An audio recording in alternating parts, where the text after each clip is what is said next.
Welcome to my book review channel, Literature for Life. Thanks for tuning in. If you like my content, please do give me a thumbs up and share this. Well, today I have a pearl for you. We usually say that the reading is like diving into the ocean. Whenever you come up, you will be enriched by an experience, new knowledge, and if you're lucky, you would have found a pearl. And that's what I have for you today, because we're going to be talking about George Sarton, which was a Belgium-born philosopher and scientist who was born back in 1884. He was a pioneer within science and also within philosophy, because he was the foreman and at the forefront of the creation of a new field of study that we call history of science. George Sarton was very interested in science, and he was also very interested in philosophy. So what he did, he studied the development of science. How did science come about? Who produced the science? And what has the results and the production of the science meant for the other sciences? For example, how does natural science affect the social sciences, and how in turn does the social sciences affect the way we do natural science? So he was a man who had this big interest and this very heartfelt cause that really moved him forward. And his study has really given us some great knowledge, and he reached some conclusions that I would like to share with you today, because I think we need these conclusions, we need these messages that he writes in his books. So what are the main conclusions that he arrived at? Well, first and foremost is the democratization of science. By that I mean, throughout his studies, he reached the conclusion that all peoples of the world have contributed greatly to the scientific achievements that we have today, and that no people, no matter how much they have produced, can monopolize on all the great scientific achievements that we have had as a human race. And this, I think, is very, very important, because we have nationalist narratives that teaches people that they are the pioneers of science and knowledge and civilization, and where they relegate a secondary inferior role to everybody else. So this is a very humane, very objective, I think, conclusion that he arrived at, and I will speak a bit later more about why this is important. The second great conclusion he arrived at is that knowledge, all branches of knowledge are interconnected, and they interplay, and there's a dialectic between them. By that he means that if you have developments within the natural science, within physics and mathematics, then these results and these achievements and the new knowledge gained in those two fields will spill over and influence and affect the social sciences and the humanities.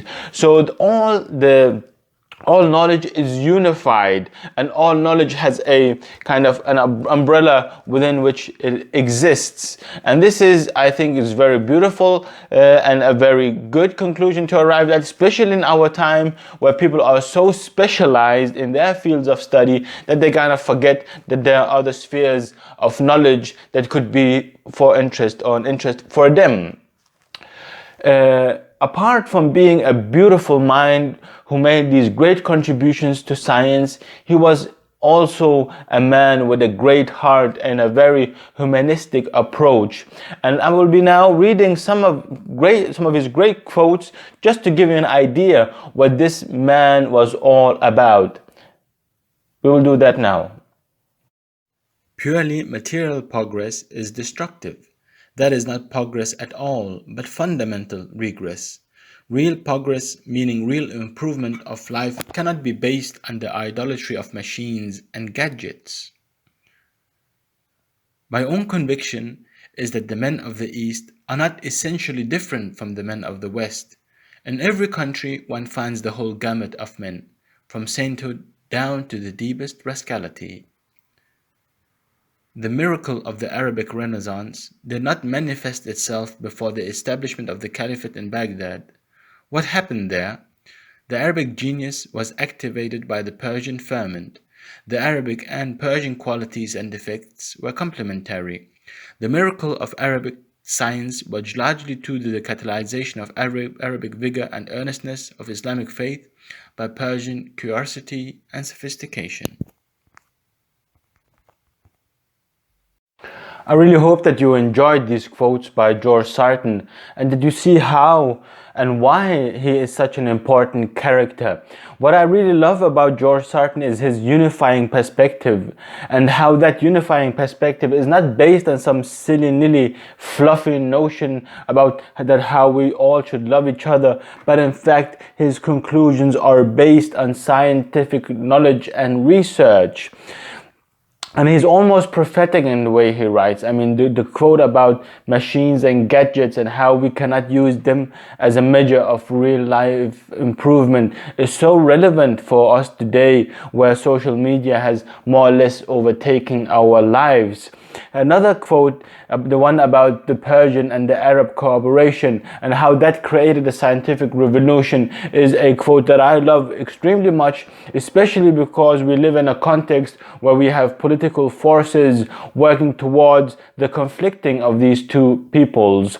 So by these quotes, I hope that I have given you an impression of why it is so important also to read non-fiction, and how scientific literature can be as enriching and as eye-opening as any good novel. The quotes that I have for today, I have from this book, which is called The Incubation of Western Culture in the Middle East, which is a transcript of a lecture he gave back in 1951, and which is a beautiful summary of his thought. But if you are more interested and would like to know more, then you can read his greatest book, which is called The History of Science and the New Humanism, where he really goes in detail in his way of thinking and about how we in fact are unified as people and how knowledge is unified. I hope that I have sparked an interest in George Sarton, and that you will share and like this content, and I have nothing else to say but peace and take care of yourself.